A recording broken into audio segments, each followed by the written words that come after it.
Some of the more horrific scenes from Lebanon's 15-year-long civil war just outside Christian East Beirut. A distant memory in today's thriving Muslim-dominated West Beirut, especially for young students. We're studying about the World War II, and we're not studying about the Civil War and what happened to Lebanon. In today's East Beirut, a similar disconnect. So when the Civil War started in Lebanon, these images of a conflict that raged from 1975 to 1990 and left massive destruction, some 150,000 dead and even more wounded, are nearly non-existent in the collective memory of Lebanon's new generation. North to south, east to west, Lebanese history books stop in 1943, the year the country officially became independent.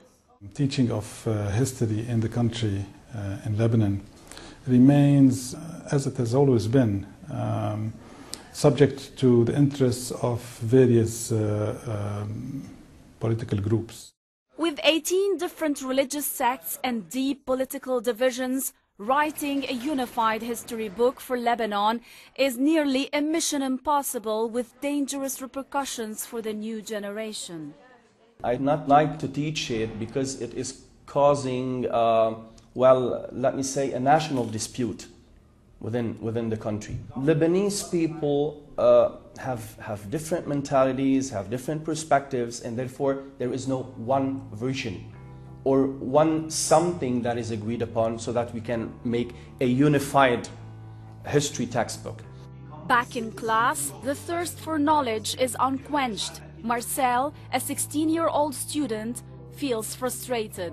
and I see like this is a big negative for students my age, because we're going to be growing up not knowing much about our history. Even recent events like the 2005 unrest that ended Syria's long military deployment in Lebanon is controversial. In March of that year, Lebanon was split diagonally between those thanking Syrian forces for their 30-year presence in Lebanon and those demanding their immediate withdrawal. It would be to the detriment of the Lebanese, specifically the Lebanese students, to politicize the Ministry of Education, whether it has to do with the history curriculum or any other matter. But the damage may already have been done. If we are to give much weight to the young voices now being heard in both East and West Beirut, no longer divided as it was during the Civil War, but still split along sectarian lines. We as men will defend ourselves, and if anyone comes my way, I will fight. If someone is attacking you, you should be able to turn it back and defend yourself. The famous Lebanese-American poet Gibran Khalil Gibran once said, "History doesn't repeat itself except in minds that are ignorant of their history."